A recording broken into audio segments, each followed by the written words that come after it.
అమ్మవారి యొక్క 289వ నామం శృతి సీమంత సింధూరీకృత పాదాబ్జధూళికాయై నమః. శృతివనితల సీమంతాలకు సింధూరము ధరించునట్లు చేసిన పాదపద్మం యొక్క ధూళిక కలిగినది. శృతి అంటే వేదములనడి స్త్రీల యొక్క, సీమంత అంటే పాపిట, సీమంతం అంటే పాపిట, సింధూరీకృత అంటే సింధూరము ధరించినట్లు చేసిన, పాదాబ్జ అంటే పాదపద్మము యొక్క ధూళిక అంటే ధూళిని కలిగినది అని. ఈ నామం ఎంత అర్థవంతమైందో అంత అందమైంది కూడా. ఎంత బాగా చెప్పారో చూడండి, వినండి. పాపిటలో సింధూరం స్త్రీలను పుణ్యస్త్రీలుగాను, కన్యల వర్గము నుండి వేరుగా కాంతుని గల కాంతలుగాను గుర్తింపచేస్తుంది. అందుకే పాపిట్లో సింధూరం ఆడవారికి సౌభాగ్యవర్ధనం, అంటే వారి భర్తలకు ఆయుర్వర్ధనం. ఈ నామం రాయడానికి ముందు వ్యాసుల వారికి క్రింద తెలిపిన దర్శనం జరిగి ఉంటుందని నా ఊహ అంటున్నారు శాస్త్రి గారు. ఏమిటా ఊహ? ఎంత బాగుందో ఇది.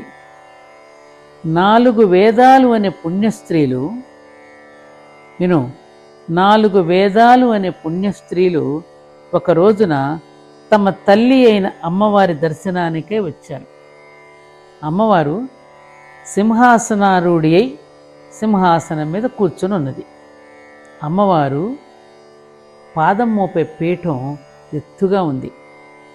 ఆ పీఠం వద్దకు చేరి 4 పుణ్యస్త్రీలు ఒకరి తరువాత ఒకరు అమ్మవారి పాదంపై ఈ నుదుటను, మూర్ధాన్ని అంటే నుదుటను ఉంచి తలను ఒక్కసారి కిందకు వంచి నమస్కరించారట. అప్పుడు అమ్మవారి కాలి బొటన వ్రేలికున్న ఎర్రని పారాణి శృతి సీమంతునులు అంటే వేదవనితల, సీమంతాలంటే పాపిట గుండా స్పృశిస్తూ ఆ పాపిట్లో సింధూరం పెట్టినట్లయింది.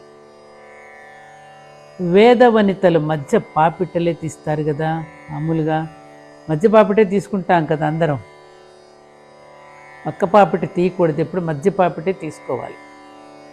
ఈ దర్శనం జరిగిన వ్యాసుల వారికి ఒళ్ళు పులకరించి వెంటనే శృతి సీమంత సింధూరీకృత పాదాబ్జధూళిక అని అమ్మవారిని స్తుతించారు. నిజంగా ఇది మొత్తం సహస్రనామ స్తోత్రంలో గొప్ప కమనీయమైన ఉపమానాలతో ఉన్న రమణీయమైన నామం అని చెప్పుకోవచ్చు. చూడు, అమ్మవారి పాదపద్మ రజాన్ని, అమ్మవారి యొక్క పాదపద్మ రజాన్ని శిరసునందలి పాపిటిలో ధరించినందువల్ల శృతి వనితలు పవిత్రవంతమయ్యారు. అంటే అమ్మవారి యొక్క పద సౌభాగ్యాన్ని, అంటే ఏంటి, వేద వాంగ్మయాన్ని తనలో విస్తరింపచేసుకున్నందువల్లనే వేదాలు అంత పవిత్రంగా భారతీయులచే పూజింపబడుతున్నాయి అని అర్థం. అంటే ఏమిటి, వేదవాంగ్మయంలో అంతా అమ్మవారి గురించి, అమ్మవారి జగత్ పరిపాలన గురించి, ఆదేశాల గురించి ఉంటుందని పరోక్షంగా చెప్పడం అన్నమాట. ఈ శృతి శీర్షాల సీమంతాలను అమ్మవారు తన పాదాంగుళితో దున్ని ఆ పాపిట్లో పడిన తన పాద పారాణి రజస్సును సింధూరంలా స్ఫురింపచేసింది అనడంలో ఆ శృతి శీర్షాలని, ఉపనిషత్తులను జ్ఞానం అనే పంట పండడానికి సిద్ధం చేసి సింధూరం దిద్దినట్లుగా భావించడం మరింత మనోజ్ఞంగా ఉంటుంది. వస్తువు తయారైన తర్వాత అన్నీ పరీక్షించి బాగుందని అనుకుని అగ్మార్క్ లేదా ISI ముద్ర వేసి విపణి వీధిలోకి పంపినట్లుగా, అంటే మార్కెట్లోకి పంపినట్లుగా ఈ శృతి శిరస్సుల అంటే ఉపనిషత్తుల్లోని జ్ఞాన విషయాలన్నీ బాగున్నాయని అమ్మవారు తన కాలి గోటితో ముద్ర వేసి వాంగ్మయ ప్రపంచంలోకి పంపించిందనడం ఇంకా మనోహరంగా ఉంటుంది. ఎంత అద్భుతంగా చెప్పారయ్యా. శృతిలయబద్ధమైన జీవితం గడిపే సాధకులు ఈ నామాన్ని గనుక జపిస్తే వారి జీవితం అంతా మంచితనము, సు అంటే మంచితనము, భ అంటే వెలుగు అంటే చైతన్యము, గ అంటే సౌభాగ్యకరమైన, ఆహ్లాదకరమైన అని అర్థం. అటువంటి వైభవోపేతమైన జీవితాన్ని గడుపుతారట. ఎంత బాగా చెప్పారు.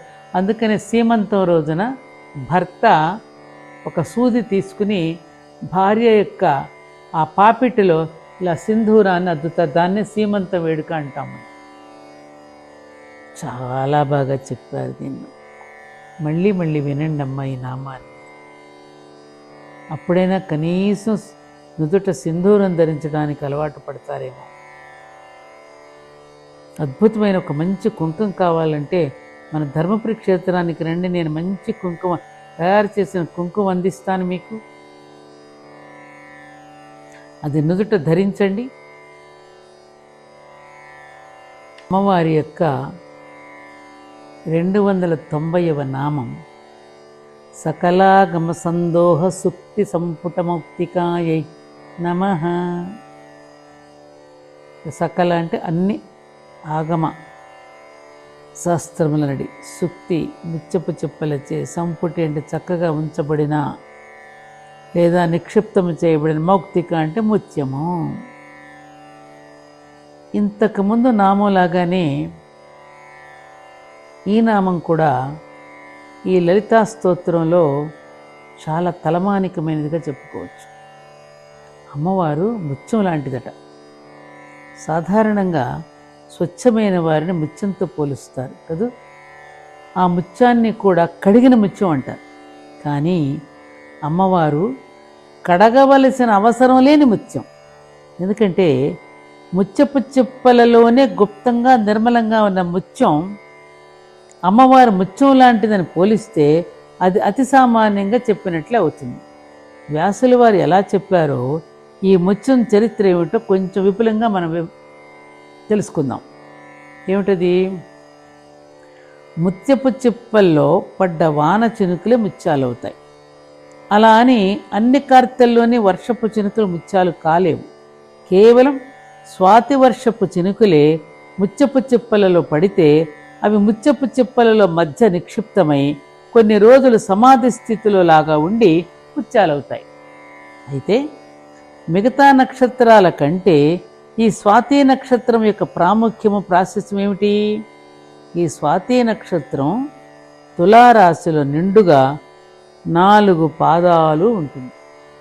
ఈ తులారాశి 7వ రాశి.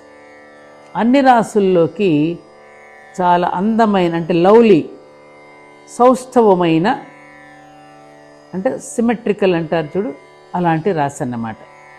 మాసాల్లో 7వదైన ఆశ్వయుజం కూడా ఈ తులారాశికి సంబంధించిందే. సూర్యుడు తులారాశిలో ఉండి ఈ తులారాశికి ఎదురుగా 180 డిగ్రీల్లో మేషరాశిలో చంద్రుడున్నప్పుడు ఆశ్వయుజ పౌర్ణమి వస్తుంది. ఆశ్వయుజ శుద్ధ పాడ్యము నుండి చంద్రుడు ఈ పూర్ణిమ వచ్చే నాటికి పరిపూర్ణుడై షోడశ కళాప్రపూర్ణుడవుతాడు. అమ్మవారి యొక్క పంచదశాక్షరి మంత్రంలోని 15 బీజాక్షరాలను ఆశ్వయుజ శుక్లపక్షంలోని 15 తిథులతోనూ సమన్వయపరుచుకోమని మాస్టర్ గారు ఇంతకుముందు చెప్పడం జరిగింది. చంద్రుని యొక్క 16 కళలను షోడశీ మంత్రానికి 16 అక్షరాలుగా సమన్వయపరుచుకోవాలి. అంచేత ఈ నామంలో స్వాతి వర్షపు చినుకుల ద్వారా పరిపూర్ణ స్థితిని చేరే ముత్యంతో అమ్మవారిని పోల్చడం ఎంతో చక్కని ఔచిత్యాన్ని సంతరించుకుంటుంది. పైగా ఈ స్వాతి నక్షత్రం ఉండే తులారాశి మానవుడికి నాభి ప్రాంతాన్ని సూచిస్తుంది. ఈ నాభి వద్దనే మణిపూర చక్రం కూడా ఉంటుంది. స్వాతి అనే పదాన్ని స్వ ప్లస్ అతి అని విడదీస్తే అతిశయించిన స్వతత్వం కలిగినది అని అర్థం. అతిశయించిన స్వతత్వం అమ్మవారే కదా. కాబట్టి ఇంతవరకు అమ్మవారు ముత్యం లాంటిది అనడం దాకానే చెప్పుకున్నాం. ఈ ముత్యం అందరికీ అందుబాటులో ఉండేట్లుగా ఉండే అన్ని ముత్యాల లాంటిది కాదట. మరేమిటి? ముత్యం ముత్యపు చిప్పల గుప్పెట్లో నిక్షిప్తమై భద్రంగా రహస్యంగా ఉంచబడి ఉంటుంది. మరి అమ్మవారనే ముత్యం తాలూకు ముత్యపు చిప్పలు ఎలాంటివంటే సకల ఆగమాల సమూహమే. అంటే అన్ని స్మృతులు, అంటే శాస్త్ర స్మృతులు అంటే ఏమిటి? శాస్త్రాలు అంటే అన్ని స్మృతులు, అన్ని శృతులే, అన్ని శృతులే ఆ ముత్యపు చిప్పలట. శృతులంటే వేదాలు, స్మృతులంటే ధర్మశాస్త్రాలు కదా. అన్ని స్మృతులు శాస్త్రాలు, అన్ని శృతులు వేదాలు, ఆ ముత్యపు చిప్పలు. అలాంటి వేదశాస్త్రాల గుప్పిటలనే ముత్యపు చిప్పల్లో గుప్తంగా దాచబడి ఉంచిన ముత్యం అమ్మవారు కానీ, సామాన్యంగా అన్ని చోట్ల బాహ్యంగా అందరికీ తేలిగ్గా లభ్యమయ్యే కడగవలసి వచ్చే సాధారణ ముత్యం కాదుట. అంటే సకల నిగమ ఆగమ శాస్త్రాలన్నింటిలోనూ కూడా, సకల నిగమ ఆగమ శాస్త్రాలన్నింటిలోనూ సూక్ష్మంగా రహస్యంగా ప్రతిపాదింపబడేది అమ్మవారి తత్వమే అని దీని భావం.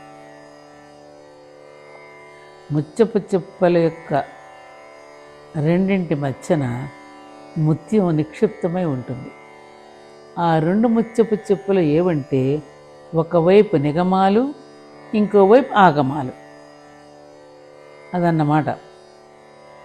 ఆడంబరాలు, పటోటపాలు, ప్రదర్శనాత్మకమైన ఉపాసనా విధానాలు లేకుండా గోప్యంగా, ప్రశాంతంగా, నిదానంగా సాధనా మార్గంలో అమ్మవారిని ఆరాధించే సాధకులు ఈ నామాన్ని జపిస్తే వారి ఆరాధన శుచివంతమై, పవిత్రమై, ముక్తివంతమవుతుంది. అంటే ముక్తి ఫలాన్ని పొందుతారు, అంటే వారు మోక్షస్థితిని పొందుతారు అని అర్థం.